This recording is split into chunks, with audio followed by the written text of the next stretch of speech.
Class 8 Geography. Hi students, welcome to our geography class for 8th standard students. Okay, in the last class we have discussed about power resources. Okay, power chapter 3, power resources. Okay, power resources are classified into two: conventional resources and non-conventional sources. Last class we have already discussed the conventional resources. What are the conventional resources?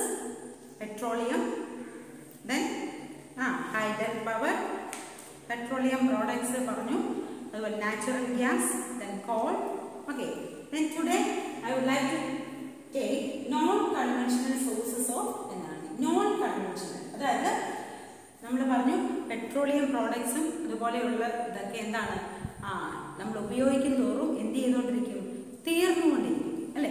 But non conventional sources എന്ന് പറയുമ്പോൾ എന്താണ്? Natural ആയിട്ടുള്ളതാണ്. Okay, the increasing use of fossil fuels is leading to its shortage. It is estimated that if the present rate of consumption continues the reserves of these fuel will be exhausted. Moreover, their use also cause environmental pollution. Now, we conventional sources ഉപയോഗിക്കുമ്പോൾ അത് പൊല്യൂഷന് കാരണമാകുന്നു. അത് തന്നെയല്ല, നിരന്തരമായി ഉപയോഗിക്കുമ്പോൾ അത് തീർന്നുകൊണ്ടിരിക്കുന്നു. അപ്പോൾ നമ്മൾ non conventional sources of energy നോക്കിയേ: solar energy, wind energy, tidal energy. നോക്കിയേ, സോളാർ എന്ന് പറയുന്നത് സണ്ണാണ്. സണ്ണിൽ നിന്നുള്ള ലൈറ്റും ഹീറ്റും ഒന്നും ഒരിക്കലും തീരില്ല അല്ലേ? ഇപ്പൊ എന്താണ് സോളാർ എനർജി? ദെൻ വിൻഡ് എന്താണ്? കാറ്റ്. ഇതൊക്കെ നമുക്ക് നാച്ചുറൽ ആയിട്ട് വരുന്നതാണ്. ടൈഡൽ മീൻസ് തിരമാലകൾ. ഇതെല്ലാം എന്താണ്? നാച്ചുറൽ ആയിട്ട് ഉള്ളതാണ്. നോൺ കൺവെൻഷണൽ സോഴ്സസ് ഓഫ് എനർജിയുടെ അഡ്വാൻറ്റേജും നോക്കിയാൽ ആദ്യം വിൻഡ് എനർജിയാണ്. വിൻഡ് എനർജിയുടെ അഡ്വാൻറ്റേജും ഡിസഡ്വാൻറ്റേജും ഉണ്ട്. വിൻഡ് എനർജിയുടെ അഡ്വാൻറ്റേജ് എന്ന് പറയുമ്പോൾ നോൺ പൊല്യൂട്ടിംഗ് ആണ്, ലോ കോസ്റ്റ് ആണ്. Low cost production of electricity വിൻഡിൽ നിന്നും പ്രിപ്പയർ ചെയ്യാനായിട്ട് ലോ കോസ്റ്റ് മതി.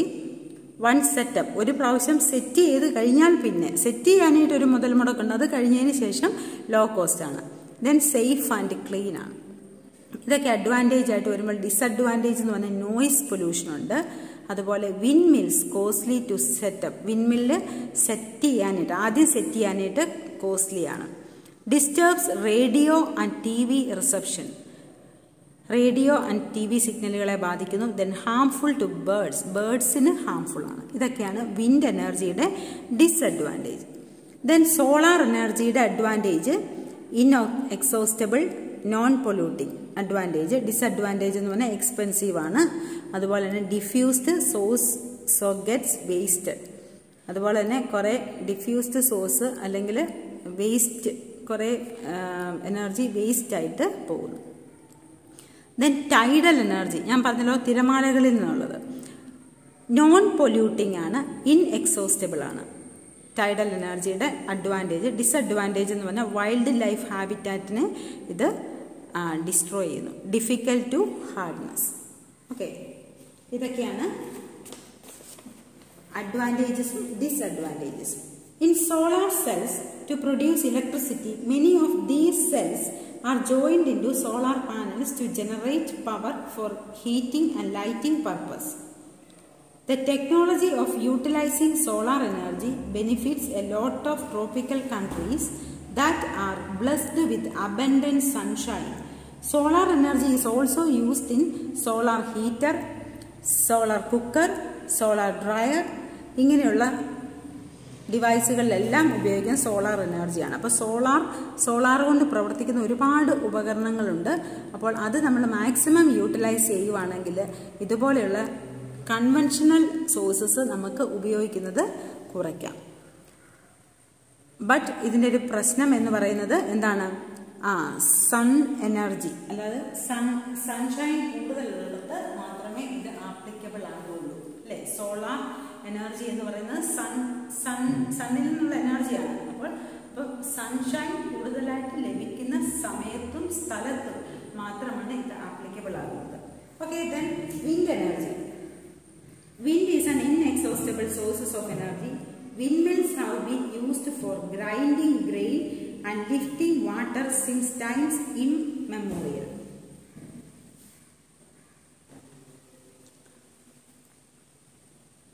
In modern times, windmills, the high-speed wind rotate the windmill which is connected to a generator to produce electricity. Windmill പ്രവർത്തിപ്പിച്ച് wind energy നിന്നും windmill പ്രവർത്തിപ്പിച്ച് to produce electricity produce ചെയ്യുന്നു. Wind farms having clusters of such windmills are located in coastal regions.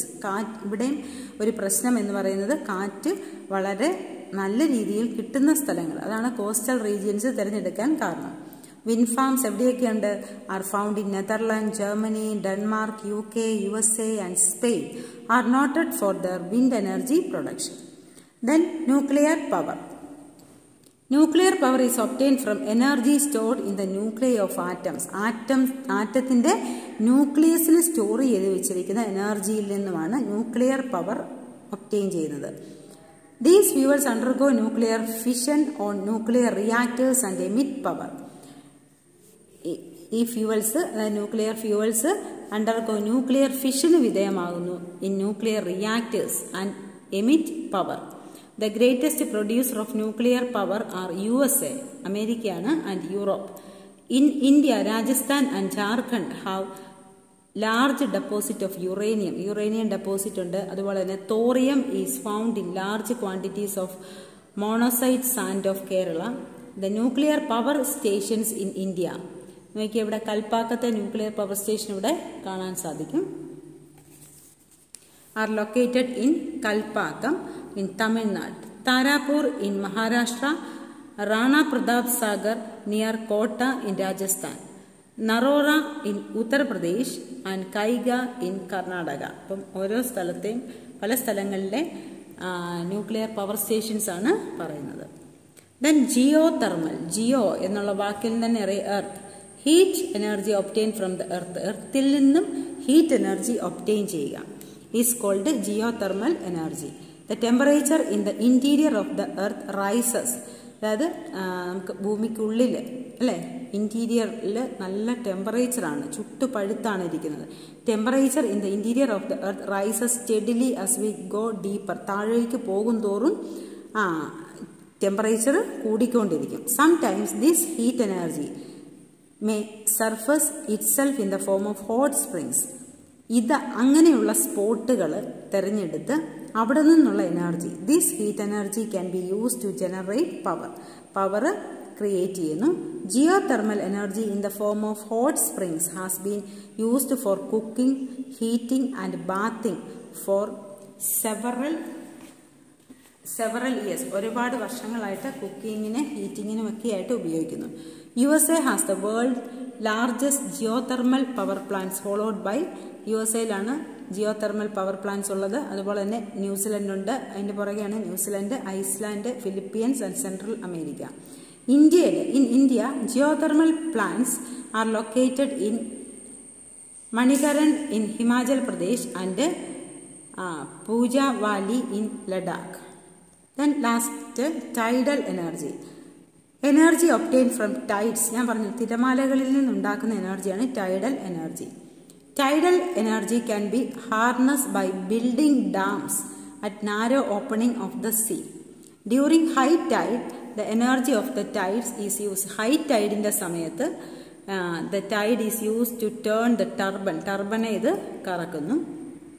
Installed in the ഡാമിൽ ആണ് place ചെയ്തിരിക്കുന്നത് to produce electricity.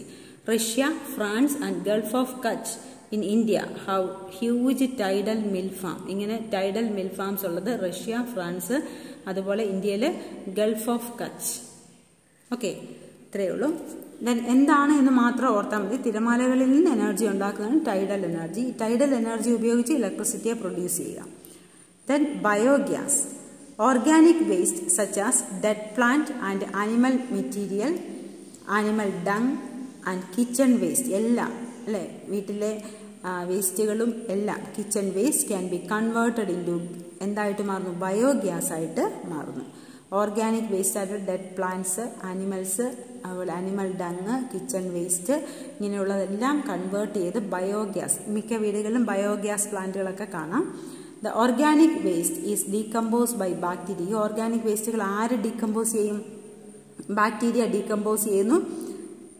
In biogas digesters to emit biogas which is essentially a mixture of methane and carbon dioxide. അങ്ങനെ ഈ നമ്മൾ ഇതിനകത്തേക്കിടുന്ന organic വേസ്റ്റുകൾ decompose ചെയ്യുന്നത് bacterias ആണ്. അങ്ങനെ ബാക്ടീരിയാസ് ഡീകമ്പോസ് ചെയ്തതിന് ശേഷം അത് ബയോഗ്യാസ് ആയിട്ട് മാറുന്നു. അത് എന്തിൻ്റെ ബയോഗ്യാസ് എന്ന് പറയുമ്പം അതിനകത്ത് എന്തൊക്കെ കാണും? A mixer of methane and carbon dioxide. Carbon dioxide മീഥെയിനും അതിനകത്ത് പ്രസന്റ് ആയിരിക്കും. Biogas is an excellent fuel for cooking. കുക്കിങ്ങിന് എക്സലന്റ് ഫ്യൂവൽ ആണ്. Lighting and produces huge amount of organic manure each year. അപ്പോൾ ഇതിൽ നിന്നും നല്ല വളം കിട്ടും. അപ്പോൾ ചെടികൾക്കൊക്കെ നല്ലതാണ്. അതുപോലെ തന്നെ ഇലക്ട്രിസിറ്റി നമുക്ക് ലാഭിക്കാം. കുക്കിങ്ങിനും അതുപോലെ തന്നെ ലൈറ്റിങ്ങിനുമൊക്കെ ആപ്റ്റാണ് biogas. Energy is everywhere but we can see that harnessing this energy is both difficult as well as costly. Each one of us can make a difference by not wasting energy. Energy saved is energy generated. Act now and make brighter energy future. ഇപ്പോൾ നമ്മൾ പലതരത്തിലുള്ള electricity പറഞ്ഞല്ലോ, conventional sources ആയിട്ട് നമ്മൾ പറഞ്ഞിരുന്നത്. ഇതിപ്പോൾ നമ്മൾ പഠിക്കുന്നത് നോൺ കൺവെൻഷണൽ സോഴ്സസ് ആണ്. ഈ നോൺ കൺവെൻഷണൽ സോഴ്സസ് നമ്മൾ മാക്സിമം ഉപയോഗിക്കാം. കാരണം ഇത് അൺലിമിറ്റഡ് ആയിട്ടുള്ളതാണ്. Solar energy, tidal energy, wind energy. Solar energy from sun, wind energy from wind, then tidal energy from tides. Okay, അപ്പം പിന്നെ ജിയോ തെർമൽ എനർജി എന്താണെന്ന് പരിചയപ്പെട്ടു. ബയോഗ്യാസ് പ്ലാന്റ് നമ്മുടെ വീട്ടിലെ വേസ്റ്റുകൾ, അതുപോലെ തന്നെ ഡെഡ് പ്ലാന്റ്സ്, ആനിമൽസ്, അങ്ങനെയുള്ള ഇതെല്ലാം ബയോഗ്യാസ് ആയിട്ട് മാറി അത് വീട്ടാവശ്യങ്ങൾക്ക് തന്നെ ഉപകരിക്കാം. എന്ത് നല്ല കാര്യമാണ് നോക്കുക. അപ്പം ഈ കാര്യങ്ങളൊക്കെ മനസ്സിലാക്കുക. Study well. Thank you.